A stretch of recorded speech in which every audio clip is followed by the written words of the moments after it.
ওই দেখ, নদীর পাড়ে কে ওই ঝুপড়িটা বেঁধেছে রে? কোথা থেকে কে এলো? একটা বুড়ি থাকে, অনেক বয়স, একাই থাকে, অন্য কাউকে তো দেখিনি কখনো। তুই দেখেছিস? কে রে? হ্যাঁ রে, কালকেও তো দেখলাম। কে সেটা জানি না। কেউ কথা বলে না ওনার সঙ্গে।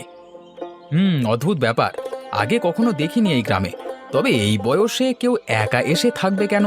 কে জানে কোত্থেকে এসেছে। সেটাই তো, দেখে তো মনে হয় অনেক পুরনো কেউ, কিন্তু চিনতে পারছি না।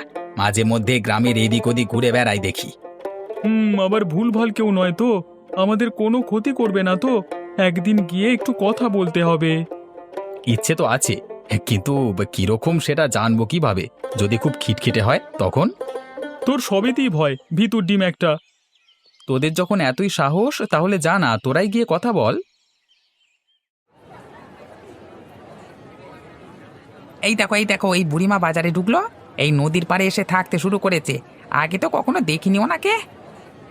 কে জানে থেকে এসেছে। দেখতে তো মনে হয় গ্রামের কেউ, কিন্তু নাম ধাম তো কিছুই জানি না।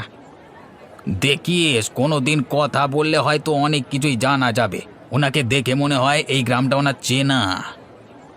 আমিও ভাবছি একবার গিয়ে কথা বলবো। একবার এখন ডাকবো, তোমরাও তো আছো। হ্যাঁ হ্যাঁ, ডাকো বরং। আমরা একটু কথা বলি। প্রায় তো দেখি ওনাকে, কিন্তু আলাপ তো করা হয়নি কখনো। বুড়িমা, ও বুড়িমা।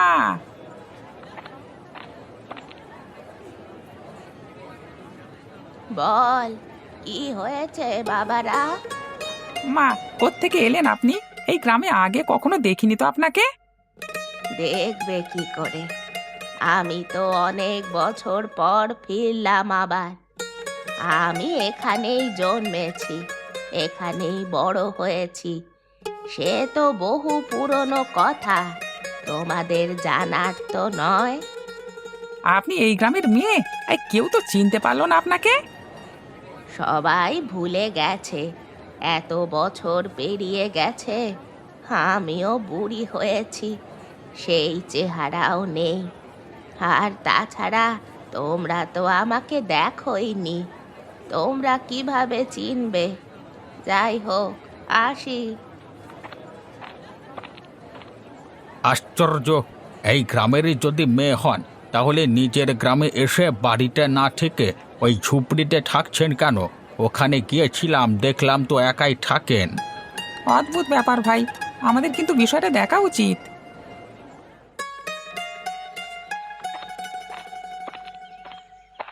দেখ, বুড়িমা আবার বেরিয়েছে। এ গ্রামে নতুন মনে হচ্ছে, বুঝলি? ওই বুড়িকে আমি বেশ কয়েকদিন দেখছি। সবার থেকে আলাদা, চুপচাপ থাকে, নদীর পাড়ে ঝুপড়ি করে থাকে, কিন্তু প্রায়ই গ্রামে গ্রামে ঘুরে বেড়ান। হ্যাঁ, আমিও দেখেছি। দাঁড়া তো, একবার ডাকি। ও বুড়িমা, একটু দাঁড়ান, চা খাবেন?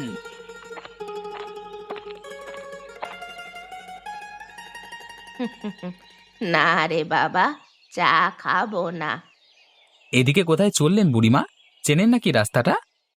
সে তো অনেক দিনের চেনা রাস্তা বাবা, দেখি এখন গিয়ে চিনতে পারি কিনা। আপনি অনেকদিন পর এখানে এসেছেন, তাই না? আমরা সবাই আপনার কথা শুনতে চাই। আপনি কি এই গ্রামের মেয়ে ছিলেন? এই গ্রামেই তো জন্মেছিলাম, ছোটবেলায় এখান থেকে চলে যেতে হয়েছিল। অনেক বছর পর আবার ফিরলাম। তাহলে আপনি তো এই গ্রামেরই মেয়ে। এতদিন কেন এলেন না? সে অনেক ব্যাপার বাবা, অন্য একদিন বলবো তোমাদের। এখন শুধু এই নদীটার কাছে থাকতে চাই।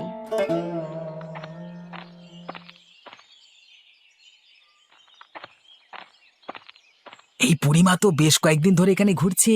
আগে কখনো দেখেছিস? না, তবে শুনেছি সে নাকি এই গ্রামের মেয়ে ছিল অনেক আগে। সত্যি নাকি? তাহলে এতদিন কোথায় ছিল? আর এখন কেন ফিরে এলো? কে জানে বাবা, তবে ওনার চেহারাটা দেখেছিস, কেমন যেন বিষণ্ণ। চল আমরা গিয়ে জিজ্ঞাসা করি, কিছু একটা তো রহস্য আছে।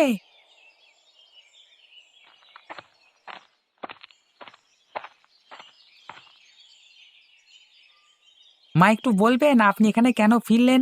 মানে আমরা আপনার কথা শুনতে চাই। কেন ফিরলাম তা আমিও জানি না, শুধু মনে হলো ফিরতে হবে। আপনি অনেকদিন পর ফিরলেন, কিছু বিশেষ কারণ আছে নাকি? কারণ আছে বটে। কিন্তু এই মুহূর্তে তা বলতে ইচ্ছে করছে না। অন্য কোনো সময় জানাবো তোমাদের। আমরা আপনার গল্প শোনবার জন্য অপেক্ষা করব মা।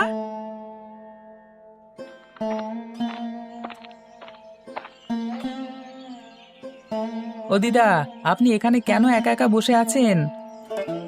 এই নদীটা আমার অনেক পুরনো বন্ধু রে। যখন ছোট ছিলাম এখানে কত সময় কাটিয়েছি, কত খেলাধুলা করেছি। কার সাথে খেলতেন দিদা? কে খেলতো আপনার সাথে? সে ছিল আমার খেলার সঙ্গী। সে কে? কোথায় থাকে? এখন আর আসে না? না রে, সে ছিল একজন, এই গ্রামেই ছিল, কিন্তু এখন আর নেই। তাহলে আপনি এখানে একা থাকবেন? হ্যাঁ, কিছুদিন থাকবো, তারপর দেখা যাক কোথায় জায়গা জোটে। বুড়িমার ব্যাপারটা নিয়ে তোমরা কেউ কিছু ভেবেছো? এইভাবে উনি ওই ঝুপড়িতে থাকছেন, এটা কি ঠিক হচ্ছে? হ্যাঁ, আমিও কালকে এটা ভাবছিলাম। বয়স্ক মানুষ একা একা ওখানে থাকছেন, ব্যাপারটা তো আমাদের জন্য খুব একটা সম্মানজনক হচ্ছে না, তাই না? সামনে তো ঝড় ঝড়ের সময় আসছে, সেই সময় উনি ওখানে থাকবেন কিভাবে? আমাদের কিছু করা উচিত ওনার জন্য। আমাদের সবার আগে ওনার ব্যাপারে সবটা জানতে হবে।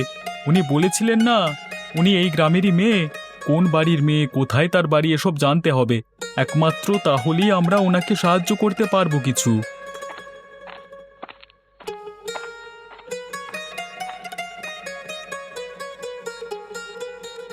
কি হচ্ছে? কি নিয়ে এত গম্ভীর আলোচনা হচ্ছে শুনি? আরে নদীর পাড়ে যে বুড়িমা এসে থাকছেন তাকে নিয়ে কথা হচ্ছে। এত বয়স্ক একজন মানুষ একা একা থাকছেন এভাবে, কোনো বিপদ আপদ হলে তো তখন কাউকে পাবেন না সেভাবে। আগের দিন দেখেছিলাম একা একা নদীর ধারে বসে আছেন, তা দেখে খুব খারাপ লাগছিল। মনে হলো যেন অনেক কষ্ট চেপে আছেন। আমাদের সবাইকে গিয়ে একসাথে ওনার সাথে কথা বলতে হবে, জানতে হবে। তোমরা যদি সবাই রাজি থাকো তাহলে চলো আজকে বিকেলবেলাতেই যাই।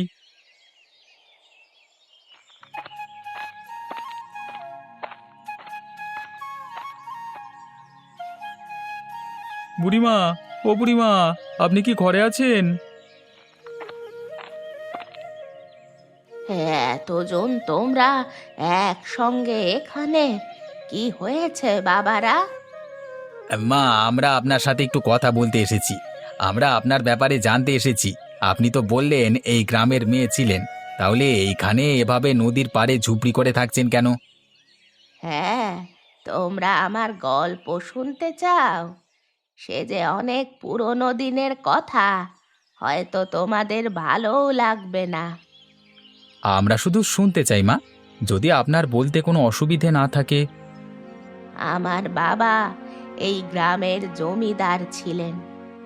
আমাদের বাড়ি ছিল গ্রামের ওই ওই পূব দিকটাতে। বিরাট জমি জমা ছিল, আর তেমন প্রজাদের ভিড়। কিন্তু সময় বদলে যায়, আমাদের পরিবার একদিন সব কিছু হারিয়ে ফেলে। বাবাও নিজের জমিদারি হারিয়ে নিঃস্ব হয়ে যায়। আমরা তখন এই গ্রাম ছেড়ে চলে যাই। আপনার বাবাই ছিলেন এই গ্রামের জমিদার? আমরা তো জানতাম হরবল্লভ সেন এই গ্রামের জমিদার ছিলেন। হ্যাঁ, এটা অনেক পুরনো কথা। আমি তখন ছোট ছিলাম। আমার বাবা সব হারিয়ে ফেললেন, তারপর আমাদের চলে যেতে হয়। আর তার নায়েব রাজবল্লভ সেন বাবার পুরো জমিদারি ছল করে নিজের দখলে নিয়ে নেয়। তোমরা যার কথা বলছো তিনি হয়তো রাজবল্লভেরই বংশধর। কি সাংঘাতিক ব্যাপার! মানে এখন যেখানে হরবল্লভের জমিদার বাড়ি, সেটা আসলে একসময় আপনাদের বাড়ি ছিল? মা, আপনার কাছে এর কোনো প্রমাণ আছে? মানে ওই জমিদার বাড়ি যে আপনার ছিল তার কোনো প্রমাণ? আমি নিজেই প্রমাণ। ওই বাড়ির প্রতিটা কোণা আমি চিনি। ওই বাড়ির কোথায় কোন কুঠুরি আছে সব জানি আমি। ওই বাড়ির থেকে আর কয়েকটা বাড়ি পরে যে একতলা পোড়ো বাড়িটা আছে ওটাই সেন বাড়ি ছিল। বহুবার গিয়েছি ওনাদের বাড়িতে, কিন্তু তখন যে কল্পনাও করতে পারিনি উনি আমাদের সাথে এসব করার পরিকল্পনা করেছেন। না না, আমি ঠিক আছি। আসলে পুরনো স্মৃতি তো, আর স্মৃতিরা সব সময় সুখকর হয় না। দাঁড়াও, তোমাদের একটা জিনিস দেখাই।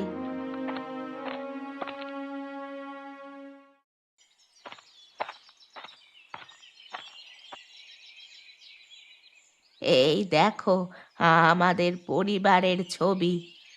আমার কাছে এই একটাই জিনিস আছে, বাকি সব তো।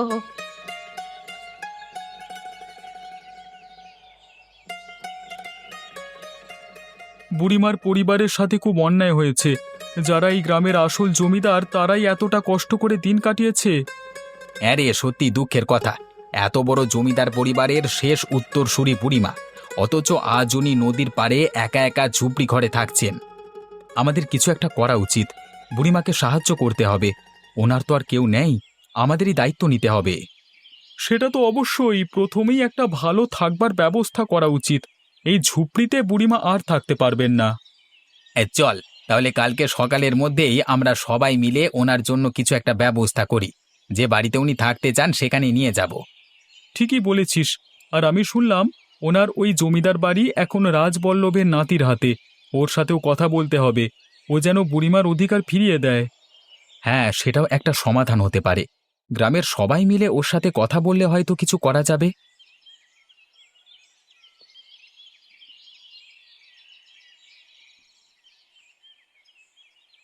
আজ আমরা রাজবল্লভের নাতির সঙ্গে কথা বলবো, দেখি ওনার কি মতামত।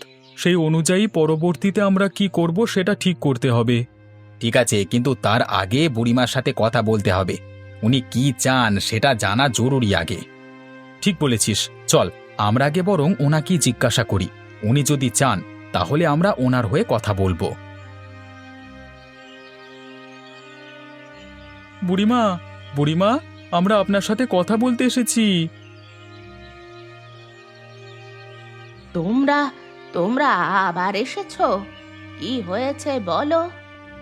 মা, আমরা সবাই মিলে আপনার জন্য কিছু করতে চাই।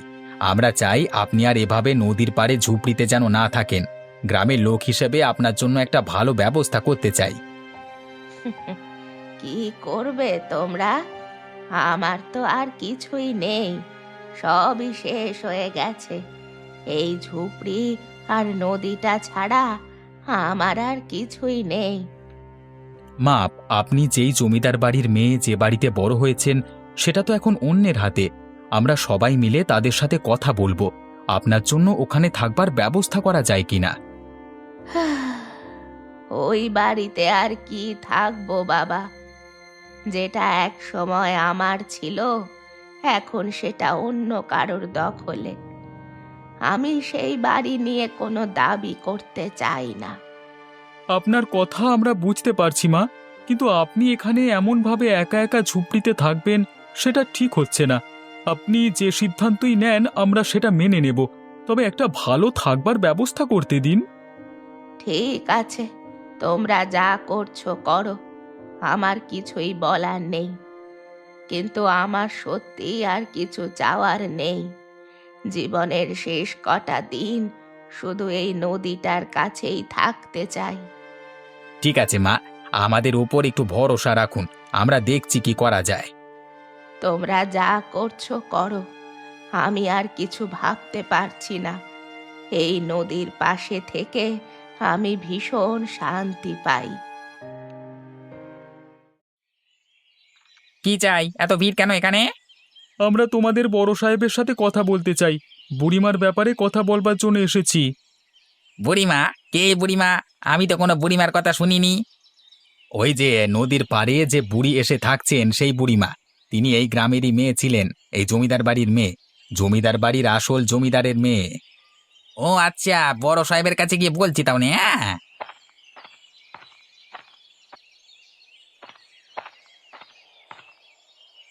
কি হয়েছে? কে বুড়িমা? কেন এসেছো সবাই? সাহেব, বুড়িমা এই গ্রামেরই মেয়ে ছিলেন। অনেক বছর আগে তার পরিবার এই জমিদার বাড়ির মালিক ছিল। জমিদারি শেষ হয়ে যাবার পর তিনি এই গ্রাম ছেড়ে চলে যান। এখন তিনি ফিরে এসেছেন, কিন্তু এখন আর তার কিছুই নেই। আমরা চাই আপনি ওনার জন্য কিছু একটা ব্যবস্থা করে দিন। ওই বুড়ি আমাদের জমিদারের মেয়ে, এটা তো আমি জানতাম না। আমার ঠাকুরদা কিছুই বলেননি আমাকে। ঠিক আছে, আমি বুঝতে পারছি ওনার জন্য কিছু করা উচিত, কিন্তু কি করা যায় আপনারাই বলুন। সাহেব, আমাদের কথা শুনুন। আমরা চাই বুড়িমা যাতে এই গ্রামে এই বাড়ির আশেপাশে থাকতে পারেন। আপনার জমিদার বাড়ির পেছনে একটা ছোট ঘর তো খালি আছে, সেই ঘরটা ওনাকে দিলে কেমন হয়? হ্যাঁ, বাড়ির পেছনে একটা পুরনো ঘর আছে, কিন্তু তাহলে সেটাকে সারাতে হবে। ঘরটার অবস্থা বিশেষ ভালো না, অনেক দিন ধরে খালিও পড়ে আছে। ঠিক আছে, যদি বুড়িমা চান ওখানে থাকতে পারেন। আপনাকে অনেক ধন্যবাদ। বুড়িমা নিশ্চয়ই খুশি হবেন। ওনার তো আর বেশি কিছু চাওয়ার নেই, শুধু একটু শান্তিতে থাকতে চান। আমিও চাই উনি শান্তিতে থাকুন, তবে ঘর মেরামত করতে কিছুটা সময় লাগবে তো। আমরা সবাই মিলে সেটা ঠিক করে দেব, আপনাকে চিন্তা করতে হবে না সাহেব। আমাদের কাছে ওনার ভালো থাকাটা অনেক বড়। উনি যেন ভালো থাকেন সেটাই আমাদের লক্ষ্য। ঠিক আছে, তোমরা ব্যবস্থা করে নাও। তাহলে আমি সব অনুমতি দিয়ে দিলাম। যদি কিছু সাহায্য লাগে জানাবে, আমি আছি। কিন্তু একটা কথা, তোমরা কি নিশ্চিত যে উনি এই বাড়িরই মেয়ে? মানে কিভাবে জানলে যে উনি আমার ঠাকুরদার পরিবারের কেউ ছিলেন? আপনার ঠাকুরদা নয়, এই বাড়ির প্রথম মালিক রাজেন্দ্র নারায়ণ, উনি তার মেয়ে। হ্যাঁ, এই নামটা তো আমি শুনেছি আগে, কিন্তু প্রথম মালিক মানে? আপনার ঠাকুরদা ওনাকে ঠকিয়ে এই বাড়িটা নিয়েছিলেন। সে কি?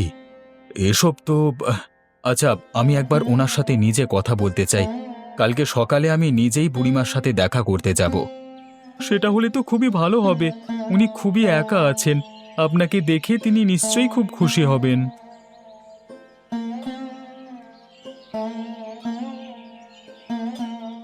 বুড়িমা, আপনি কি সত্যি রাজেন্দ্র নারায়ণের মেয়ে? আমার ঠাকুরদা আপনাদেরকে ঠকিয়েছিল? আমি আপনার সম্পর্কে কিছুই জানতাম না, জানলে অনেক আগেই খোঁজ নিতাম। আপনার এই অবস্থার জন্য তো তার মানে আমরাই দায়ী। না বাবা, আমার কারো ওপর কোনো রাগ নেই, কষ্ট, অভিযোগ কিছুই নেই। আমি শুধু আমার বাকি জীবনটা এই গ্রামেই কাটাতে চাই। অনেক দিন পর ফিরে এসেছি, এই গ্রামই আমার ঘর। আপনার কোনো রাগ নেই? এত কষ্ট পেলেন, এত বছর এভাবে কাটালেন, তাও কোনো অভিযোগ নেই? না বাবা, অভিযোগ থাকলেও কোনো লাভ হতো না। সময় চলে গেছে, এখন আর কিছুর জন্য মন খারাপ করে লাভ নেই। গ্রামের মানুষজন আমাকে আবার আপন করে নিয়েছে, এটাই আমার জন্য বড় প্রাপ্তি। বুড়িমা, আজ থেকে আপনার সব দায়িত্ব আমি নিচ্ছি। আপনি আর এখানে থাকবেন না, আপনি আপনার জমিদার বাড়িতেই থাকবেন। ওখানে আপনার নিজের ঘরে নিজের বাকি সময়টুকু কাটাবেন। আমি আপনাকে আর এখানে একা এভাবে থাকতে দেব না। চলুন আমার সাথে। তুমি এত বড় দায়িত্ব নেবে? কিন্তু আমি তো আর জমিদারের মেয়ে নই, এখন ওই বাড়ির মালিক তোমরা। জমিদার বাড়ির আসল উত্তরসূরি তো আপনি। অতীতে আপনজনদের সাথে অন্যায় হয়েছে, আর সেই অন্যায়ের দায় আমারও। তাই আজ থেকে আপনি জমিদার বাড়ির সম্মানিত অতিথি। আপনার আর কোনো চিন্তা নেই। আমিও তো আপনার নাতির মতোই, দিদা। এতদিন পর এমন ভালোবাসা পেয়ে সত্যিই মনটা ভরে গেল বাবা। আমি কিছুই চাই না, শুধু একটু শান্তিতে থাকতে চাই। আপনি শান্তিতেই থাকবেন দিদা। আপনার বাকি জীবনটা এই গ্রামেই কাটাবেন, কিন্তু এখানে এই ঝুপড়িতে নয়, আমাদের বাড়িতে, আপনার বাড়িতে।